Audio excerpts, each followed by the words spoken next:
Bonjour à tous, on se retrouve aujourd'hui pour une vidéo qui va nous permettre de compléter la fiche de cours numéro 1 sur la trigonométrie et dans laquelle on va commencer à regrouper toutes nos connaissances sur la trigonométrie dans le but de calculer ou de déterminer une mesure d'angle dans un triangle rectangle. Pour cela, on va dire un petit mot de l'activité numéro 3 que vous aviez à faire, de la page 219, en expliquant rapidement la logique qu'on va reprendre ensuite sur un exemple du cours pour que vous compreniez bien et la logique et la rédaction qu'on attend de vous.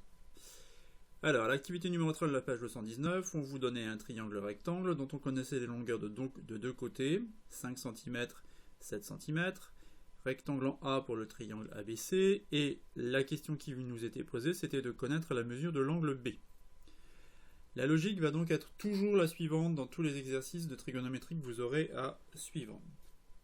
D'abord, en fonction de l'angle qui vous est proposé, il faut nommer les côtés dont on connaît les longueurs. Ici, par rapport à l'angle B, le côté AB, celui dont on sait qu'il fait 5 cm, c'est le côté adjacent.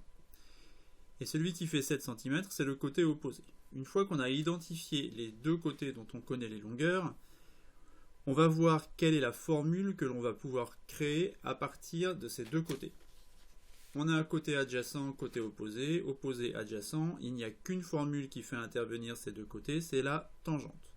Une fois qu'on a identifié la formule de trigonométrie qui va nous être utile, eh bien on l'écrit. On l'écrit d'abord avec les lettres, les sommets du triangle, puis ensuite en remplaçant par les valeurs connues. Alors on peut éventuellement aller trouver la valeur exacte sous la forme d'une écriture décimale, ce ne sera pas toujours possible. On va surtout s'intéresser à l'écriture exacte sous forme fractionnaire. Et là on va rejoindre quelque chose qu'on sait déjà, c'est que si je connais la valeur de la tangente d'un angle, je peux déterminer la mesure de l'angle correspondant. Grâce à la calculatrice, on va aller taper sur la calculatrice seconde tangente. On voit apparaître sur l'écran arc-tan, arc-tan, arc-tangente, c'est-à-dire la fonction inverse de la tangente. On tape la valeur de la tangente qu'on a calculée et la calculatrice nous renvoie à la mesure d'un angle. Ici, on avait un angle B d'environ 54 degrés. Si je veux une valeur approchée au degré près. Degré près, il n'y a pas de décimale. Donc 54 degrés pour cet angle-là. Eh bien, la logique sera toujours la même et on va la mettre en application sur une fiche, sur un exemple du cours, l'application numéro 1. Allons-y. Donc vous prenez votre feuille de cours, vous avez besoin de votre calculatrice, de votre règle et puis de vos stylos comme d'habitude. Alors, l'exemple qui nous est proposé est le suivant. On va travailler sur un triangle EFG qui est rectangle en E. Ça, c'est une information indispensable pour pouvoir faire de la trigonométrie, que notre triangle soit rectangle. Ensuite, on connaît les longueurs de deux côtés, EF et FG. Ça, ce sont les informations. Et la question qui vous est posée est la suivante. On veut calculer, déterminer la mesure d'un angle. Alors, on va reporter en rouge sur notre figure ici les informations que l'on connaît. On sait que le triangle EFG est rectangle en E. Ça, c'est une information. Ensuite, on sait que le côté EF, celui-ci, fait 7 cm. Et on sait que le côté FG, ici, fait 9 cm. Si je n'ai que ces deux informations-là, je ne peux pas commencer mon exercice parce que je ne sais pas de quel angle je vais devoir trouver la mesure. Je ne sais pas si c'est celui-là ou celui-ci. Donc, toujours marquer aussi l'angle qui nous intéresse. L'angle que l'on recherche, c'est l'angle EFG. C'est celui-ci dont je cherche la mesure. À partir de là, ayant identifié l'angle qui va être impliqué dans l'exercice, je peux nommer les deux côtés dont je connais les longueurs. EF qui fait 7 cm, c'est le côté adjacent. Et FG qui fait 9 cm, c'est l'hypoténuse.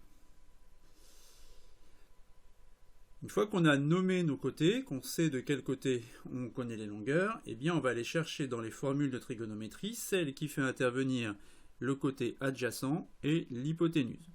Puisque vous connaissez par cœur vos formules de trigonométrie maintenant, vous savez que la formule qui fait intervenir adjacent et hypoténuse, c'est le cosinus.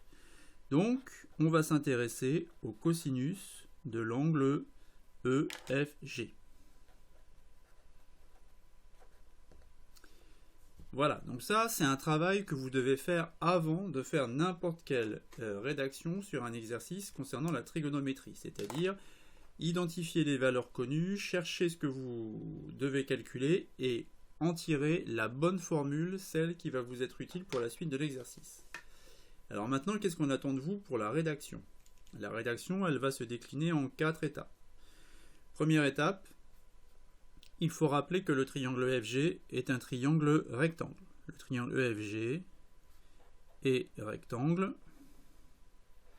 Et comme toujours, on rappelle où il est rectangle. Ensuite, si vous vous souvenez, ça ressemble un petit peu à l'introduction du théorème de Pythagore, et finalement ça va suivre à peu près la même logique. Une fois qu'on a rappelé que le triangle était rectangle, on doit écrire la formule avec les lettres. Alors ici, la formule avec les lettres, c'est celle qui va faire intervenir le cosinus de l'angle EFG. Donc, cos de l'angle EFG est égal à, d'après vos connaissances, vous savez que c'est le côté adjacent sur l'hypoténuse. Pour l'instant, ce ne sont que des formules. Maintenant, on va arriver au vrai calcul, puisque à la place des côtés exprimés sous la forme de sommet ici, on va remplacer ça par des valeurs. EF, on sait que ça fait 7 cm, et FG, on sait que ça fait 9 cm. Et maintenant, eh bien, on veut retrouver la mesure de l'angle EFG. Et bien pour ça, on va aller chercher la calculatrice. Alors, quelques petits rappels sur l'utilisation de la calculatrice dans ces cas-là. Donc, on est en train de vous dire qu'on est en train de chercher la mesure d'un angle dont on connaît ici le cosinus, qui fait 7/9. Donc on va devoir aller chercher ce qu'on appelle les fonctions secondaires. Les fonctions secondaires, on l'a déjà vu ensemble, elles s'obtiennent avec la touche seconde, et puis l'une des 3 touches, sinus, cosinus ou tangente, que ce soit ici sur la Casio ou sur la Texas Instruments. Seconde, cosinus, sinus ou tangente. Maintenant, nous, qu'est-ce qu'on sait? On sait que le cosinus de l'angle fait 7/9. Donc, ce que je vais devoir chercher, c'est l'arc cosinus. Arc cosinus de 7/9. Donc là, la calculatrice, elle ne vous donne pas trop le choix, elle vous ouvre une parenthèse. Et vous la fermerez ou pas d'ailleurs, c'est pas nécessaire, et on va voir tout de suite ce que ça nous donne. Donc, qu'est-ce que je tape sur la calculatrice? Eh bien, seconde cos, on voit apparaître arc cosinus, la touche de fraction ici, qui vous fait apparaître donc numérateur et dénominateur, numérateur 7, dénominateur, je glisse ici avec la flèche au dénominateur 9, je ferme ou pas la parenthèse, ça ne change rien, et quand je demande à la calculatrice de me renvoyer à la mesure d'un angle, elle me propose 38,9. 4, 2, 4, 4 et ainsi de suite. Maintenant, il faut aller rechercher l'approximation qu'on attendait de vous dans cet exercice. Si on remonte ici, on vous demandait une valeur approchée au degré près. Alors, au degré près, c'est une valeur approchée où il n'y a pas de valeur de décimale. Donc, on ne prend qu'une valeur entière. Donc, je suis à 38,9. La question est de savoir si je suis plus proche de 38 ou de 39. Là, évidemment, on est plus proche de 39 degrés. Donc voilà comment on traite un problème, un exercice de ce type-là. Toutes les étapes qu'on vient de préciser ici, elles sont utiles en termes de raisonnement. La rédaction attendue, celle que vous avez à faire sur vos cahiers, et que vous aurez à faire pour les exercices du livre que vous avez à traiter, elle se limite à ça. Mais le raisonnement, la réflexion, elle doit passer par l'identification des deux côtés qui vous permettent de choisir parmi les 3 formules celle qui vous sera utile. A bientôt, bon courage pour la suite des exercices. Au revoir.